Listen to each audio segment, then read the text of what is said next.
Happy Friday, everybody. If you're in Buffalo, I hope you have electricity. I'm seeing that a lot of you don't. What an incredibly wild month of weather we continue to have.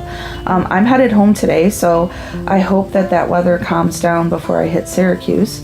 But in the meantime, we'll talk a little bit about editing on this Friday, and tomorrow you can find a link to all of the conversations that I started here this week on my blog. I'm going to put up a post and I'll embed all of the videos in it and the high points from these conversations.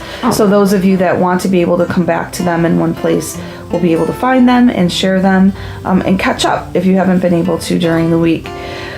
The last conversation that I wanted to have about writing is about distinguishing errors from mistakes and how we treat both of them inside of our classrooms. Understanding this was pretty transformational for me as a teacher of writing in that it lowered my levels of concern to a degree. It made me a little bit less perfectionistic with the kids, but more importantly with myself as a teacher. And it opened up different approaches that seemed to make a difference when I was running my writing studio, and especially when I'm coaching long-term in classrooms and supporting teachers from afar with this entire issue. So a mistake is something that we've learned how to do in the past, and we know how to do it pretty well, but we either forget to or we choose not to. And an error is something, it's a misstep in our writing or in life that we make because we haven't been taught otherwise. We haven't learned enough about it yet. Our background knowledge and our practice is really limited, and so we make this error because we don't know better. How we handle both of those in the classroom as teachers is very different. If I see students making lots of mistakes, I'm asking myself, first of all, were my expectations clear about the degree to which this writing needed to be perfected at this particular point in time? Second of all, have I created varied opportunities for these mistakes to be avoided and corrected?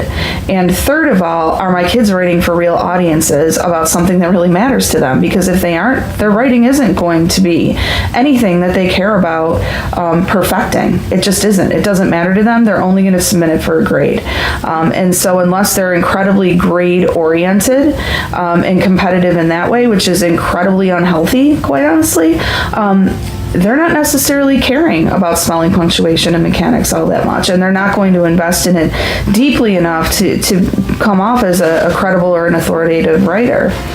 So creating the space for peer editing to happen, creating the space for self-editing to happen, making sure that it's happening around things that kids have actually been taught, that they know who the experts are around certain things in the classroom is really important.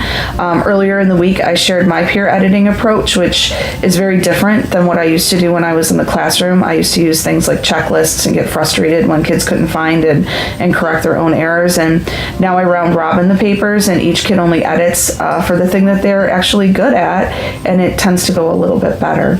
In terms of errors, and this is the bigger conversation, I spoke earlier this week about helping writers seek conventionality rather than simply applying conventions rules, and that's because there are so many varied forms of writing, and what is conventional inside of each form is shifting rapidly every single day. So seeking conventionality by studying and immersing ourselves in the form and in pieces that other people have written first, and identifying what the conventions are that we want to replicate and practice and honor is a really important first step. But beyond that, I think it's important to tinker and play one small bit at a time with pieces of writing in order to try to elevate our use of conventions and use them for effect. And teaching rules isn't as much helpful as helping writers see conventionality and then being really honest and modeling how we do that ourselves, and opening up conversations about where we find people and tools that can help us achieve conventionality. These are the things that help me most when I'm working with errors. So I hope you'll think a little bit about that today and share your own ideas as well. Have a good weekend, everybody.